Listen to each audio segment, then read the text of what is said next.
बिस्मिल्लाहिर्रहमानिर्रहीम। जनाब स्पीकर, बहुत शुक्रिया।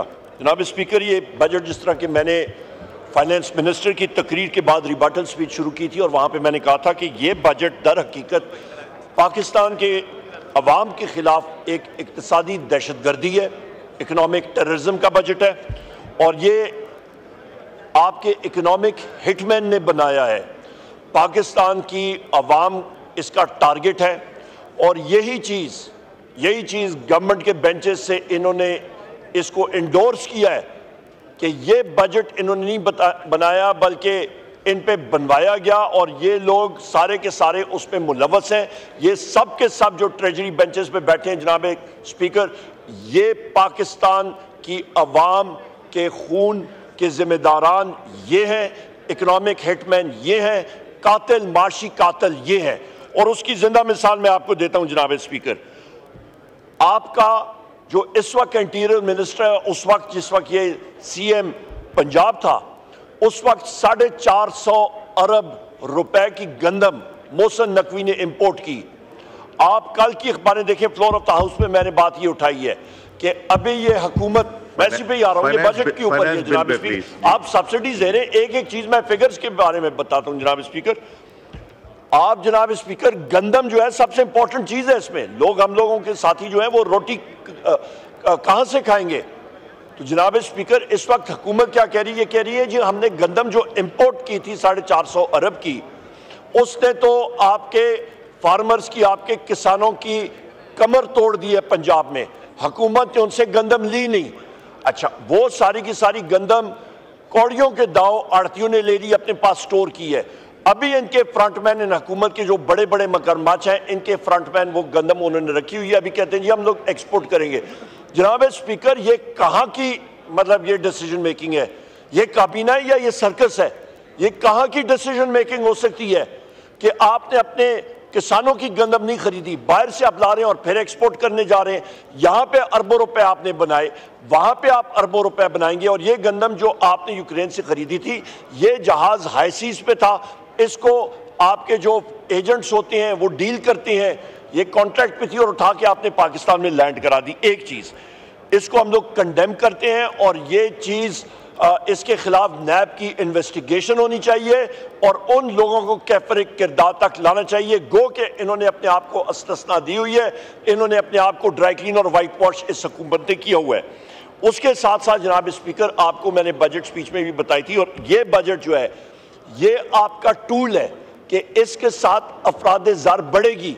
ये बड़े खुश होते हैं कि जी अफराद ज़र कम हो गई। जनाब स्पीकर, अक्ल के अंधे हैं ये, इनको मालूम नहीं है, बेसिक इकोनॉमिक्स नहीं पता। आपकी अफराद ज़र इन्फ्लेशन होती है, इन्फ्लेशन का मैं बेसिक इकोनॉमिक्स की टेक्स्ट बुक इनको डिफाइन करूं, rate of increases of prices over a period of time, ये उसकी डेफिनेशन है, नंबर एक। नंबर दो, रेट जो है वो आपका 42% से नीचे आके 12 पे आ रहा है जनाब स्पीकर। इंपॉर्टेंट चीज, टेम्परेरीली कमोडिटी प्राइसेस कम हुई हैं, अभी फिर इंक्रीज हो रही हैं।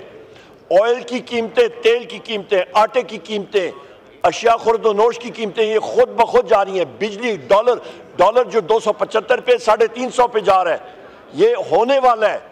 तो ये सारी चीजें होंगी। पाकिस्तान तहरीक इंसाफ के दौर में 17 रुपए की यूनिट की बिजली आज 85 पे है, ये 100 पे जाएगी, वल्लालम जाएगी। क्यों? क्योंकि आपका नेपरा ट्रू अप करता है, जो रेट डॉलर का लगेगा, फ्यूल जो इस्तेमाल हुए वो उस पर जरूर लगेगा अगले चंद महीनों में। रोजाना वो फ्यूल प्राइसेस इंक्रीज कर रहे हैं।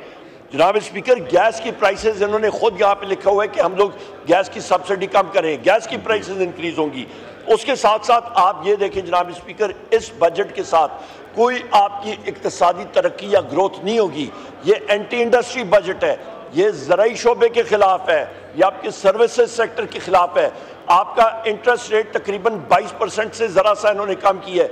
मुझे ट्रेजरी बेंचेस पे मां सिवा 1-2 लोगों के बारे के अलावा ये कैबिनेट में जो लोग बैठे हुए थे, इनसे मैं चैलेंज करता हूं, मुझे बता दें इनको रिलेशनशिप बॉन्ड प्राइसेस और इंटरेस्ट रेट्स के दरमियान उनको पता है कि क्या रिलेशनशिप है जी? इनको मालूम ही नहीं है। और ये बैठ के वहां पे वाह वाह जी तालियां बजाओ, बहुत जबरदस्त आपने बजट पेश किया, इसको हम लोग कंडेम करते हैं जनाब स्पीकर। इसके साथ साथ मैं आपको ये भी बताता चलूं जनाब स्पीकर जी कि सबसे अहम बात, मेरे भाई बैरिस्टर गौर साहब ने भी की है कि आपका इस पे यहाँ पे देखें, ये कहते हैं जी हम लोग प्राइवेटाइजेशन प्रोसीड्स, 30 अरब की प्राइवेटाइजेशन प्रोसीड्स इन्होंने रखी हैं। आपका जो SIFC है बहुत इन्होंने मार्का मारा है। 30 अरब क्या चीज़ है? नंबर एक। नंबर उस पे SIFC पे खर्चा क्या हुआ, बाकी इनके प्राइवेटाइजेशन प्रोग्राम्स किधर गए? यहाँ पे जनाब स्पीकर, आप जिस वक्त एक इदारे को बेच रहे होते हैं तो फिर उसको कर्जा क्यों दे रहे हैं? पाकिस्तान स्टील मिल को 3.5 अरब रुपए का कर्जा भी दे रहे हैं और उधर कह रहे हैं हम लोग बेच रहे हैं। जनाब स्पीकर, ये कहाँ की अकल है, ये कहाँ की दानिशमंदी है? ये तो बेवकूफ़ी है और इस पे करप्शन जो है वो तो सामने नजर आ रही है।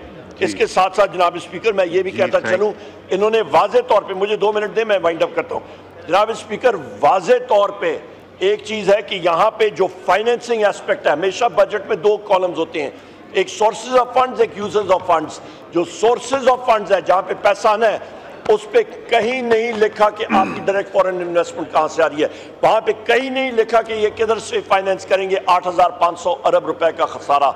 जनाब स्पीकर, इसलिए नहीं डायरेक्ट फॉरेन इन्वेस्टमेंट आ रही क्योंकि यहाँ पे रूल ऑफ लॉ नहीं है। जो बजट डेफिसिट होगा प्रोविंशियल सरप्लस को निकाल के वो 7,283 अरब रुपए होगा।